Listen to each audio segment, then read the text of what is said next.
के ऊपर दिल्ली तक भी आता था। और एक बड़ी खबर पंजाब से ही। पंजाब चुनाव को लेकर एक बड़ा फैसला किया अकाली दल ने कि वो अकेले चुनाव लड़ेगी। इस बार वो बीजेपी के साथ चुनावी मैदान में नहीं उतरेगी। ऐसे भी वो संबंध तोड़ते हुए केंद्रीय कैबिनेट से अलग हो गई थी, एनडीए से अलग होने का फैसला। लेकिन अब अकाली दल ने ऐलान कर दिया है कि वो इस बार अगला चुनाव बीजेपी के साथ नहीं लड़ने जा रही है। अकेले अकाली दल पंजाब में चुनाव लड़ेगी कांग्रेस की सत्ता के खिलाफ। दरअसल इस बात की कोशिश वो बहुत पहले से भी कर रही थी कि एनडीए से अलग होने के बाद कैसे वो अपने दम पर वहां आगे बढ़े। लेकिन बीजेपी के साथ अकाली दल का ये अलायंस पुराने एनडीए के घटक दलों में से सबसे एक प्रमुख दल था। लेकिन अब उसने ऐलान कर दिया है कि अगला चुनाव वो अकेले लड़ेगी, बीजेपी के साथ नहीं। पंकज कपाही हमारे सहयोगी फोनलाइन पर मौजूद हैं।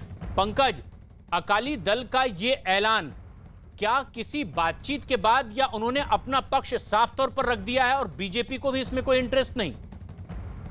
देखिए, 3 खेती कानूनों को लेकर सबसे पुराना अलायंस पार्टनर जो है वो अकाली दल था बीजेपी का। लेकिन 3 कानूनों के विरोध में अलायंस जो है वो तोड़ दिया था। मंत्रिमंडल में हरसिमरत कौर बादल थी, वो उन्होंने इस्तीफा दे दिया था और ये कहा था कि किसानों के साथ अकाली दल जो है वो खड़ा है। और ऐसे में बीजेपी के साथ चुनाव लड़ने को लेकर जब भी सुखबीर बादल से पूछा जाता था कि क्या आगे अगर तीनों खेती कानून रद्द कर दिए जाते हैं तो क्या बीजेपी के साथ चुनाव लड़ेंगे, तो यही सुखबीर सिंह बादल की तरफ से साफ कर दिया गया है कि बीजेपी के साथ उनका रास्ता पूरी तरह से टूट चुका है, रास्ते अलग अलग हो चुके हैं और अकेले चुनाव लड़ेंगे। हालांकि अकाली दल की बातचीत जो है वो बीएसपी के साथ चल रही थी। बीएसपी क्योंकि पंजाब में सबसे ज्यादा वोट बैंक जो है वो दलित वोट बैंक है और लगभग 45% जो है वो दलित वोट बैंक।